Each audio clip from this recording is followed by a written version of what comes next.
Halo, Assalamualaikum warahmatullahi wabarakatuh. Berjumpa lagi bersama saya Nisa Hasna. Kali ini saya akan bercerita mengenai nilai Pancasila pada cerita binatang yang berjudul Kegalauan Para Binatang. Musim kemarau datang, sungai kering kerontang, air sulit didapatkan, semua binatang pun gelisah. Bagaimana aku minum? Kijang pun sedih. Bagaimana aku mandi?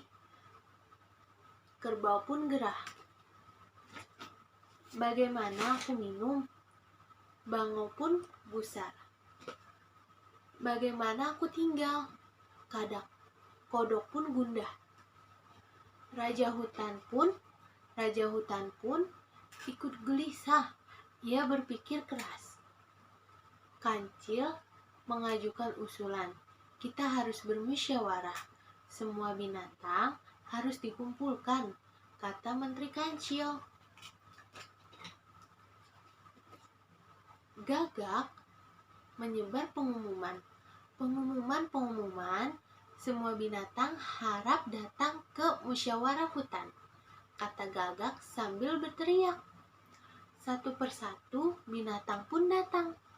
Gajah yang badannya besar, jerapah yang lehernya panjang, zebra yang badannya belang, dan semut yang badannya kecil.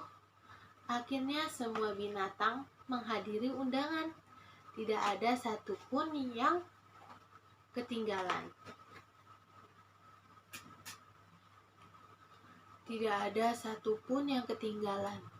Sang singa memimpin musyawarah. Bangau memberi usulan. Kita pindah saja dari sini. Siapa tahu di hutan yang lain mempunyai air yang banyak. Usulan bangau pun disetujui oleh burung. Tetapi hewan-hewan yang lain menolaknya. Mereka tidak bisa terbang. Akhirnya usulan bangau pun tidak diterima. Kita berdoa saja, semoga Tuhan segera menurunkan hujan. Usulan kodok. Para binatang pun setuju. Usulan kodok. Namun kita harus berusaha, kata bebek. Berdoalah para binatang. Tiba-tiba kuda berteriak, kita bikin bendungan saja. Usulan kuda pun membuat hewan-hewan di sana kaget. Para binatang pun mentertawakan usulan kuda. Hai kuda, kamu sudah gila ya? Kera mengejek si kuda. Dia mengigau. Kambing pun ikut-ikutan mengejek.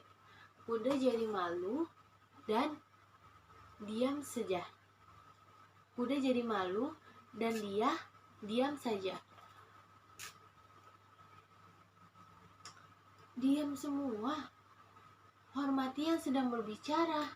Singa memperingatkan rakyatnya. Para binatang pun terdiam. Lanjut usulanmu, wahai kuda, kata singa kepada kuda. Kuda pun melanjutkan usulannya. Sungai di hutan ini dangkal. Air menampung sedikit. Jika kemarau, air akan habis. Sungai harus kita perdalam. Air harus dibendung supaya bila kemarau datang, kita tidak kehabisan air. Kuda pun selesai berbicara. Para binatang pun terkagum-kagum mendengarkan penjelasan kuda. Para binatang pun bertepuk tangan. Usulan yang bagus. Singa memuji. Akhirnya semua binatang pun bersepakat akan membangun bendungan. Pembangunan bendungan dimulai. Kuda menjadi pemimpin kuda menjadi pemimpin, gajah menjadi wakilnya, dan berang-berang menjadi penasihat. Semua binatang bekerja keras, tidak satu pun yang malas-malasan. Akhirnya bendungan selesai dibangun, lalu musim hujan datang. Hutan tersiram air hujan. Tanah, batu, pohon, dan rumput pun ikut basah. Air mengalir deras ke sungai. Bendungan pun penuh dengan air. Seisi hutan pun bergembira. Para binatang pun berpesta. Mereka mandi, minum sepuas-puasnya. Tetapi musim hujan pun tidak lama. Musim kemarau pun datang kembali. Namun, para binatang tetap tenang. Mereka tidak takut kelaparan dan kehausan, sebab mereka sudah mempunyai air di bendungan. Sekian cerita dari saya, kurang lebihnya mohon maaf. Wassalamualaikum warahmatullahi wabarakatuh.